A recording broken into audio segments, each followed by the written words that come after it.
Hello tears, welcome to மதிலிப் சமையல். நீ பார்க்க போகிறது முருங்கைக்கீரை முட்டை பொரியல் எப்படி செய்யுதுன்னு பார்க்க போகிறோம். அதுக்கு தேவையானது 2 கை அளவு முருங்கைக்கீரை எடுத்து நல்லா வாஷ் பண்ணி ட்ரை பண்ணி வச்சுருக்கேன். அடுத்து ஒரு கடாயில் நல்லா ஆயில் ஆட் பண்ணிக்கிங்க. ஆயில் நல்லா சூடாகட்டும். சூடானதுக்கப்புறம் கடுகு ஆட் பண்ணிக்கிங்க.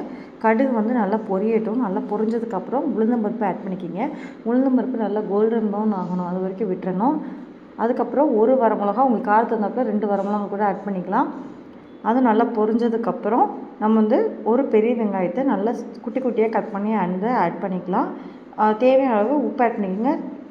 லைட்டாக தான் உப்பு ஆட் பண்ணணும். கீரைக்கு ரொம்ப உப்பு ஆட் பண்ணால் நல்லா உப்பு கக்க ஆரம்பிச்சிடும். அதனால் கொஞ்சமாக உப்பு ஆட் பண்ணி நல்லா சுருளை வதக்கிக்கலாம் நம்ம. அதனால் வதங்கினதுக்கப்புறம் கீரையை ஆட் பண்ணிக்கிங்க. கீரை நல்லா சுருளணும். உங்களுக்கு லைட்டாக தண்ணி ஆட் பண்ணணும், ரொம்ப தண்ணி ஆட் பண்ணக்கூடாது. லைட்டாக தண்ணி ஆட் பண்ணிவிட்டு நல்லா மூடி போட்டுருங்க. நல்லா சுருளணும். லைட்டாக மஞ்சத்தூள் ஆட் பண்ணிக்கிங்க. அடுத்து 3 முட்டையை நல்லா உடச்சி ஊற்றி அதில் லைட்டாக பெப்பர் தூளும் ஆட் பண்ணிவிட்டு நல்லா மிக்ஸ் பண்ணி விட்டுருக்கேன் நான். இந்த கீரையோடு சேர்த்து நல்லா மிக்ஸ் பண்ணிக்கிங்க. நல்லா உதிரி ஆகிற வரைக்கும் நல்லா மிக்ஸ் பண்ணணும். அப்போ தான் நல்லா பொரியல் மாதிரி வரும். இப்போ நல்லா பொரியல் மாதிரி ஆயிடுச்சு. உங்களுக்கு வேணால் தேங்காய் பூ கூட ஆட் பண்ணிக்கலாம். எனக்கு தேங்காய் பூ பிடிக்காதனால தேங்காய் பூ ஆட் பண்ணிக்கலாம். நீங்கள் உங்களுக்கு வேணால் ஆட் பண்ணிக்கிங்க. இப்போ தான் சூப்பரான முருங்கைக்கீரை முட்டை பொரியல் ரெடி ஆயிடுச்சு. கண்டிப்பாக ட்ரை பண்ணி பாருங்கள். ட்ரை பண்ணி பார்த்துட்டு எப்படி இருக்குன்னு சொல்லுங்கள். குழந்தைங்களுக்கு கொடுங்க, ரொம்ப ஹெல்த்தியானது. ட்ரை பண்ணி பார்த்துட்டு எப்படி இருக்குன்னு சொல்லுங்கள். Thank you so much. பாய்.